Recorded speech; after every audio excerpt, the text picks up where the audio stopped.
Voy a hacer el día 62 porque tal vez mañana no haga nada. Así que los designios de Oceanía: el Ministerio de la Paz promueve la guerra, el Ministerio de la Verdad miente, el Ministerio del Amor tortura y asesina a cualquiera a quien considere una amenaza. Si eso parece irracional y perverso, recuérdese que hoy en día en Estados Unidos muy pocos consideran ilógico llamar a un aparato bélico Departamento de Defensa o hablar en serio del Departamento de Justicia. A pesar de las bien documentadas violaciones de los derechos humanos y constitucionales de su brazo más poderoso, el FBI, se requiere de los supuestamente libres medios de comunicación que ofrezcan una información equilibrada en la que cualquier verdad se vea inmediatamente neutralizada por otra igual y opuesta. Cada día la opinión pública es el blanco de la historia reescrita, la amnesia oficial y las mentiras más descaradas, a las que denomina inocentemente giro, como si fuera tan inofensivas como dar una vuelta a un tío vivo. Sabemos más de lo que nos cuentan, pero preferimos creer que no es así. Creemos y dudamos al mismo tiempo. Es como si tener al menos dos opiniones acerca de casi todo fue una condición de pensamiento político en el supuesto del moderno. No hace falta decir que eso resulta de inestimable utilidad para quienes ejercen el poder y tienen intención de ejercitarlo para siempre. Aparte de la ambivalencia dentro de la izquierda respecto a las realidades soviéticas en la posguerra, surgieron otras ocasiones de poner en práctica el doble piensa. En el momento de la euforia, el bando vencedor estaba cometiendo, a juicio de Orwell, errores tan fatídicos como el del Tratado de Versalles al final de la Primera Guerra Mundial. A pesar de lo honroso de sus intenciones, el Departamento de los Despojos entre los antiguos aliados tenía el potencial de causar un futuro desastre. La intranquilidad de Orwell respecto a la paz es de hecho una de las principales subtextos de 1984. Lo que en realidad se pretende, escribió Orwell a su editor a finales de 1948, coincidiendo, según todos los indicios, con el comienzo de la revisión de la novela, es de ver las implicaciones de dividir el mundo en zonas de influencia. Reparé en ello en 1944, después de la conferencia de Teherán. Por supuesto, las novelas no son del todo fiables respecto a las fuentes de su inspiración, pero vale la pena considerar el proceso imaginativo. La conferencia de Teherán fue la primera cumbre aliada de la Segunda Guerra Mundial y se celebró a finales de 1943. A ella asistieron Roosevelt, Churchill y Stalin.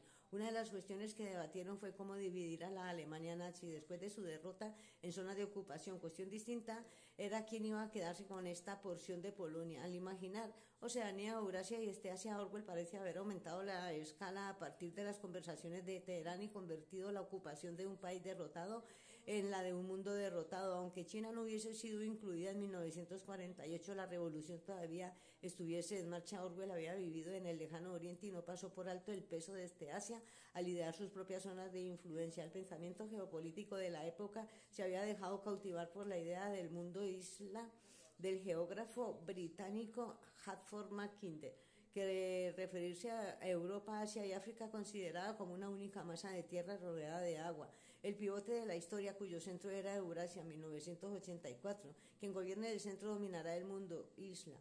Como dijo Mackinder, a quien gobierne el mundo isla dominará el mundo. Un pronunciamiento de Hitler y otras teorías de la Realpolitik no habían pasado por alto. Uno de los mackinderitas con contactos en los círculos de inteligencia era James Burnham, un estropista estadounidense que en torno a 1942 había publicado un provocativo análisis de la crisis mundial que se padecía entonces, titulado de Managerial Revolution, acerca de que Orwell escribió un largo artículo en 1946.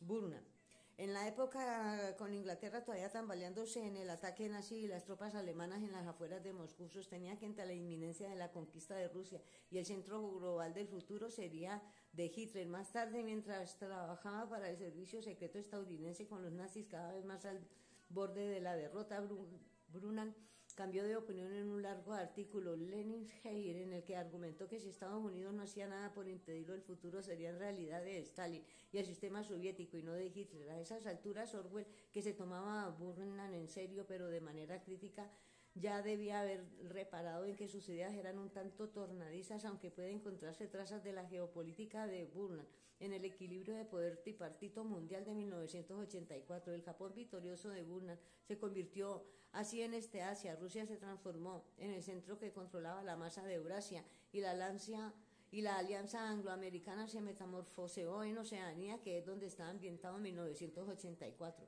Ese profético agrupamiento de Gran Bretaña y Estados Unidos en su único bloqueo ha resultado ser una anticipación exacta de la resistencia británica a integrarse en la masa euroasiática y de su servidumbre a los intereses yanquis. El dólar, por ejemplo, es la unidad monetaria de Oceanía. Londres sigue siendo Londres austero de la posguerra, ya desde el principio con su fría zambullida en el triste día de abril en que Winston Smith somete un acto decisivo de desobediencia. Las texturas de la vida distópica son constantes, las tuberías que no funcionan, los cigarrillos de los que cae tabaco, la comida horrible, aunque tal vez eso no supusiera un gran esfuerzo para la imaginación de cualquiera que hubiera vivido el racionamiento en la guerra. La profecía y la predicción no son la misma cosa y no es bueno que el lector y el escritor las confundan.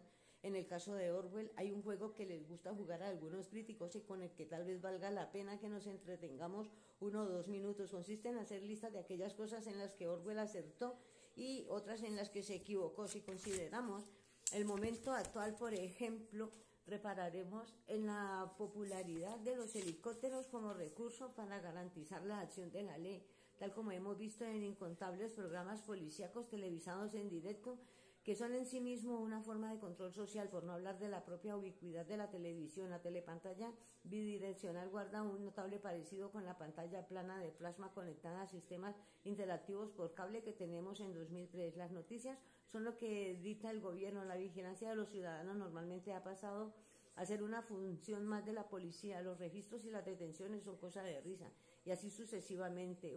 El gobierno se ha convertido en el hermano mayor, tal como predijo Orwell. Es orwelliano, tío. En fin, sí y no. Las predicciones específicas no son más que detalles después de todo. Lo que tal vez sea más importante y de hecho necesario para un verdadero profeta es poder penetrar con más profundidad en que la mayoría de nosotros en el alma humana. En 1948 Orwell comprendió que a pesar de la derrota de hereje, la deriva hacia el fascismo no había desaparecido y que probablemente aún no hubiese adoptado su verdadera forma. La corrupción del espíritu y la irresistible adicción humana al poder hacía mucho que eran aspectos bien conocidos del Tercer Reich. La Rusia estalinista, incluso el Partido Laboralista británico, como si fuese el borrador de un terrible futuro. ¿Qué podría impedir que lo mismo sucediera en Gran Bretaña y Estados Unidos? La superioridad moral, las buenas intenciones, la vida higiénica, por supuesto, lo que ha mejorado sin cesar de una manera insidiosa y ha convertido casi en un irrelevante los argumentos humanistas es la tecnología. No debemos dejarnos despistar por lo precario de los medios de vigilancia de la época de Winston Smith. Después de todo, en nuestro 1984 el circuito integrado apenas tenía un diseño y era vergonzosamente primitivo si se compara con las maravillas de la tecnología informática en 2003.